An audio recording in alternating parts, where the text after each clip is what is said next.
नमस्कार, मी पंजाब डक. आज आहे 19 जुलै 2026. राज्यातल्या सर्व शेतकऱ्यांना सांगू इच्छितो की आजपासून राज्यातला म्हणजे 19 जुलै पासून राज्यातला पाऊस चांगला वाढत जाणार आहे. हे पाऊस चांगला 30 तारखेपर्यंत 30 जुलै पर्यंत दररोज वेगवेगळ्या भागात पडत राहणार आहे, म्हणून हा अंदाज सर्व शेतकऱ्यांनी लक्षात घ्यायचा.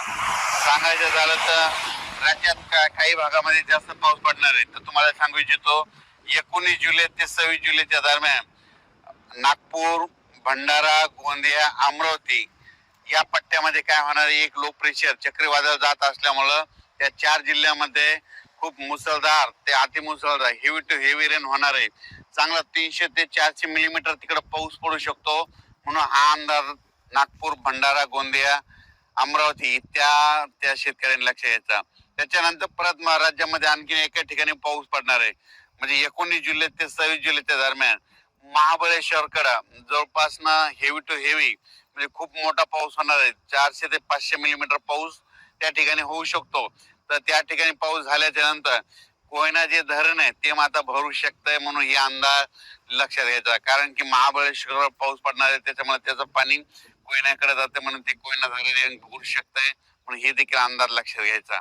त्याच्यानंतर राज्यातलं परिस्थिती बघितलं तर मराठवाड्यामध्ये परभणी जिल्हा झालं, लातूर जिल्हा झालं, बीड जिल्हा झालं, धाराशिव जिल्हा झालं, जालना जिल्हा, संभाजीनगर या इथं काल देखील आज देखील पाऊस पडला आणि आणखीन जवळपास 30 तारखेपर्यंत असा दररोज वेगवेगळ्या भागात काही काही ठिकाणी जोराचा पाऊस पडणार, कुठं रिमझिम पडणार, कुठं पेंडोलता पडणार, म्हणून मराठवाड्यातल्या शेतकऱ्यांना अंदाज लक्षात. पश्चिम महाराष्ट्रात देखील काय होणार आहे, सांगली, सातारा, सोलापूर, कोल्हापूर, पुणे, त्याच्यानंतर अहिल्यानगर तिकडं देखील काय होणार आहे, हे जवळपास 30 तारखेपर्यंत 30 जुलै पर्यंत म्हणजे आज 19 ते 30 आणखीन 10-11 दिवस असा दररोज वेगवेगळ्या भागात पाऊस पडत राहणार आहे, म्हणून हा अंदाज लक्षात यायचा. त्याच्यानंतर इकडे उत्तर महाराष्ट्राकडं नंदुरबार जिल्हा झालं, धुळे जिल्हा झालं, नाशिक जिल्हा झालं, त्याच्यानंतर अहिल्यानगर, इकडं संभाजीनगर ह्या पट्ट्यामध्ये देखील काय होणार आहे की तिकडे देखील असा म्हणजे 19 तारखेपासून ते 30 जुलै पर्यंत असा दररोज वेगवेगळ्या भागात विखुरलेल्या स्वरूपाचा पाऊस पडणार आहे, म्हणून अंदाज लक्षात यायचा. मुंबई पुण्याला देखील जोराचा पाऊस सुरू राहणार आहे, म्हणून हे देखील लक्षात यायचं. पण कोकणपट्टी आणि घाटमाता परिसर मात्र 19 तारखेपासून ते 27 तारखेपर्यंत खूप जोराचा पाऊस पडणार आहे घाटमाता आणि कोकणपट्टीकडे, म्हणून हे अंदाज त्या शेतकऱ्यांना लक्षात यायचा. तसेच नांदेड जिल्हा, हिंगोली जिल्हा, परभणी जिल्ह्यातला काही भाग तिथे, त्याच्यानंतर धाराशिव, लातूर त्या आणि बीड जिल्ह्यात जे भाग वंचित राहिले आहेत त्या ह्या 5-6 दिवस ज्या ज्या भागात पाऊस नाही पडलेला तिथं पडून जाईल आणि त्या भागातील शेतकऱ्याची पेरणी होणार आहे, म्हणून हा अंदाज सर्व शेतकऱ्यांना लक्षात यायचा. सांगायचं झालं तर राज्यात जवळपास आणखीन 30 तारखेपर्यंत 30 जुलैपर्यंत दररोज वेगवेगळ्या भागात पाऊस पडत राहणार आहे, म्हणून हा अंदाज लक्षात यायचा. पण राज्यात मात्र 19 जुलै ते 26 जुलै त्यानंतर इकडं नागपूर, भंडारा, गोंदिया, अमरावती त्या परिसरामध्ये त्या 4 जिल्ह्यामध्ये काही काही ठिकाणी अतिमुसळधार पाऊस होणार आहे, म्हणून हा अंदाज त्या शेतकऱ्यांनी लक्षात यायचा. आणि इकडं महाबळेश्वरकडे एक देखील खूप मोठा पाऊस पडणार आहे. त्याच्यानंतर कोकणपट्टी घाटमाळ्यात देखील पाऊस चांगला पडणार आहे, म्हणून त्या शेतकऱ्यांनी देखील आंदाज लक्षात यायचा.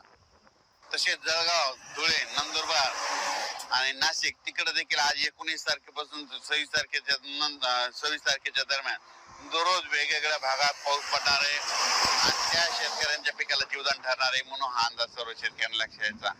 आणि त्याच्यानंतर अहिल्यानगर जिल्ह्यामध्ये आज 19 तारखेपासून ते 26 तारखेच्या दरम्यान दररोज पाऊस वाढत वाढत जाणार आहे, सगळीकडे पडत जाणार आहे आणि सगळ्या अहिल्यानगर जिल्ह्यातील सर्व तालुक्यामध्ये पडणार आहे, म्हणून त्यांनी देखील हा अंदाज लक्षात यायचा. त्याच्यानंतर पुणे जिल्हा, बारामती, दौंड, श्रीगोंदा त्या परिसरात देखील आजपासून पावसाचा जोर वाढत जाणार आहे आणि त्या भागात चांगला जीवदान ठरणारा पाऊस पडणार आहे, म्हणून हे लक्षात यायचं.